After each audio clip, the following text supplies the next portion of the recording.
Hello guys, আসসালামু আলাইকুম। বড় ভাই, আশা করি সবাই ভালো আছেন, সুস্থ আছেন। আপনাদের যাত্রা শুভ হোক।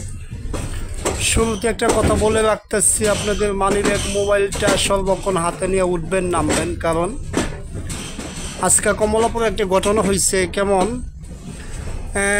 অজ্ঞানকারী মানে মলম পাঠি অজ্ঞান করিয়ে দাদা ভাই ব্যাগ ট্যাগ নিয়ে চলে যাওয়া ধরছিল, তো নিতে পারে নাই।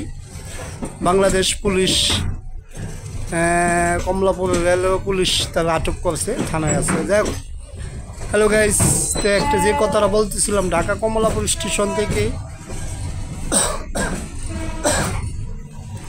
রংপুর জামি রংপুর এক্সপ্রেসে ভিডিওটা করতে পারি না, গাড়িটা চলে গেছে।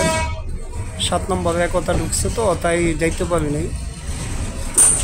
তো গাইস, কমলাপুর স্টেশন থেকে 1 নম্বর প্ল্যাটফর্ম থেকে রংপুরের উদ্দেশ্যে রংপুর এক্সপ্রেস ট্রেনখানি আপনার 9টা 19-এ ঢাকা কমলাপুর স্টেশন থেকে ছেড়ে গেছে, 9 মিনিট লেটে আছে।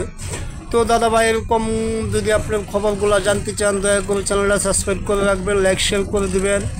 ভালো থাকেন, সুস্থ থাকেন। আসসালামু আলাইকুম।